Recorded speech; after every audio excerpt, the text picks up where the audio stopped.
Assalamualaikum warahmatullahi wabarakatuh. Perkenalkan, nama saya Bella Najita, program studi manajemen Fakultas Ekonomi Bisnis dengan NIM 220304300, kelas 1 Rek A MGT 6, mata kuliah pengantar bisnis. Baiklah, di sini saya akan menjelaskan sedikit tentang materi tersebut. Pengertian jenis dan ruang lingkup bisnis. Yang pertama, pengertian bisnis.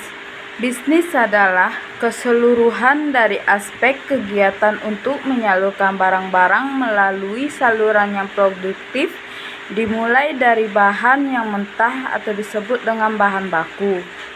Menurut para tokoh, salah satunya Kismono 2001, bisnis merupakan proses sosial yang dilakukan oleh setiap individu atau kelompok melalui proses penciptaan, pertukaran, dan keinginan yang akan suatu produk tertentu yang memiliki nilai atau memperoleh manfaat dan keuntungan.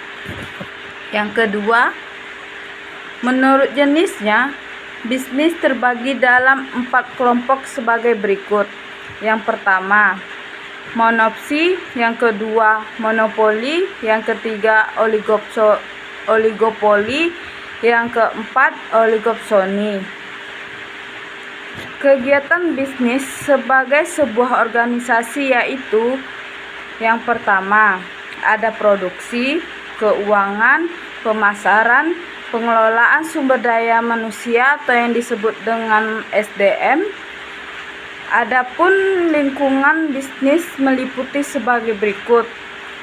Lingkungan eksternal memberikan pengaruh langsung kepada kegiatan bisnis. Lingkungan eksternal memberikan pengaruh terhadap kegiatan bisnis. Unsur-unsur penting dalam aktivitas ekonomi yaitu: yang pertama, ada manusia. Yang kedua, modal. Yang ketiga, material. Yang keempat, metode. Dan yang kelima, manajerial. Etika bisnis adalah prinsip-prinsip mengenai sebuah kebijakan yang memberikan pedoman dalam melakukan aktivitas bisnis, yaitu akuntabilitas, kejujuran, tanggung jawab, taat hukum, dan transparansi.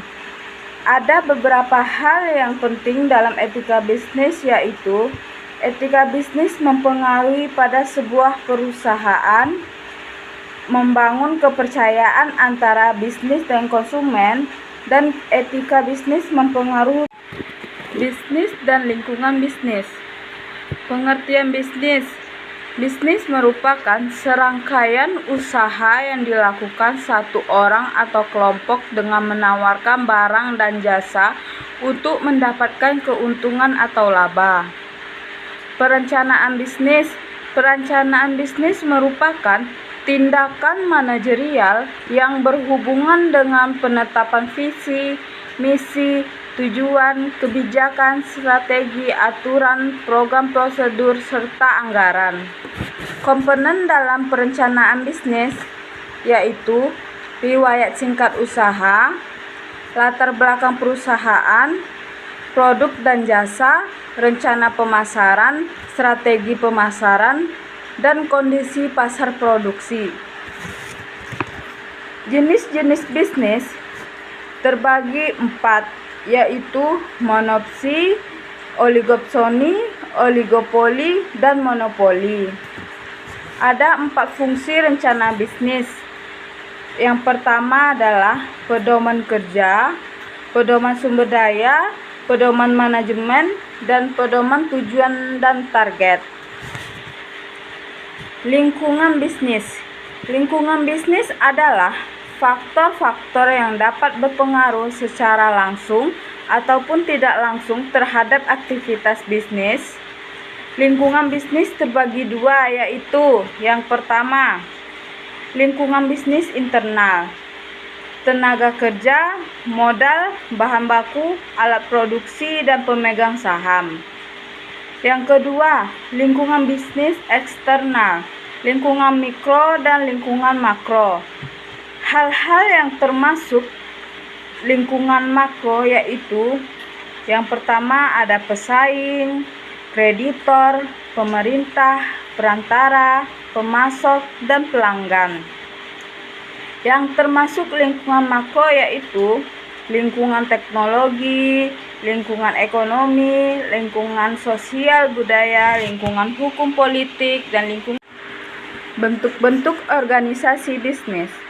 Perkembangan ekonomi telah mendorong terbentuknya berbagai organisasi bisnis dalam bentuk yang berbeda-beda. Agar dapat berkembang dan mampu bersaing dengan lingkungan bisnis, dalam memilih bentuk usaha perlu disesuaikan dengan kebutuhan dan kemampuan yang dimiliki. Ada beberapa pertimbangan yang dapat digunakan untuk membentuk suatu usaha bisnis. Yang pertama, kebutuhan modal. Kedua, resiko usaha. Yang ketiga, pengawasan. Yang keempat, kemampuan manajerial. Yang kelima, kebutuhan waktu. Bentuk-bentuk organisasi yang pertama adalah badan usaha perorangan. Badan usaha perorangan adalah suatu usaha yang kepemilikan dan pengelolanya dilakukan oleh perorangan atau yang disebut dengan individu. Yang kedua, ada persekutuan. Persekutuan adalah suatu usaha bisnis yang dimiliki dua orang atau lebih untuk memperoleh keuntungan bisnis secara bersama. Persekutuan secara umum dibagi menjadi dua kategori, yaitu ada persekutuan umum atau yang disebut dengan general partnership. Yang kedua, persekutuan terbatas yang disebut dengan limited partnership. Bentuk-bentuk persekutuan yang pertama adalah firma. Setiap anggota berhak menjadi pemimpin. Anggota tidak boleh memasukkan orang lain tanpa persetujuan anggota lain. Keanggotaan tidak dapat dipindahtangankan, dan apabila kekayaan usaha tidak cukup, maka kekayaan anggota sebagai jaminannya. Ada yang kedua, persekutuan komanditer. Suatu usaha bersama yang mana anggota lain memiliki tanggung jawab yang berbeda-beda sesuai dengan tingkat keterlibatan anggota tersebut dalam pengelolaan usaha yang dilakukan. Yang ketiga, perseroan terbatas. Organisasi bisnis yang terbentuk badan hukum di mana tanggung jawab dan kewajiban usaha terpisah dari pemilik modal. Bentuk-bentuk PT yaitu yang pertama ada PT perseorangan, PT pribadi, PT tertutup, PT terbuka, PT dosmetik, PT asing. Selain bentuk usaha yang sifatnya umum, di Indonesia juga dikenal bentuk badan usaha yang lain, yaitu adalah BUMN dan koperasi. Ekspansi bisnis.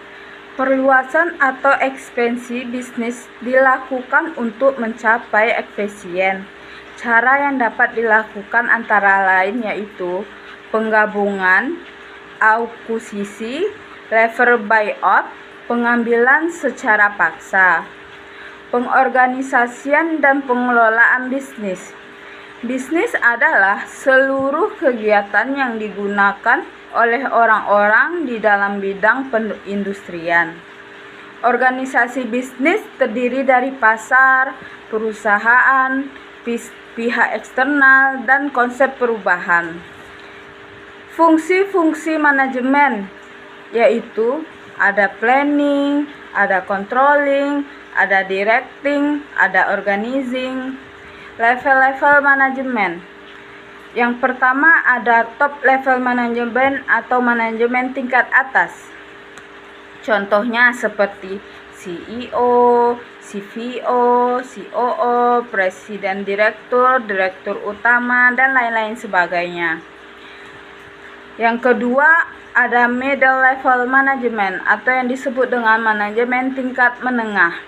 Contohnya seperti general manager, plant manager, factory manager, regional manager, division manager.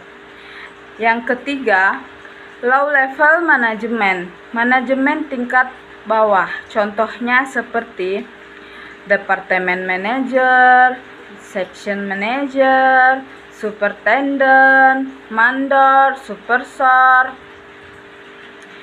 Yang ketiga, peranan manajemen yang terdiri dari 3, yaitu antara personal, informasional, dan pengambilan keputusan. Keterampilan manajemen.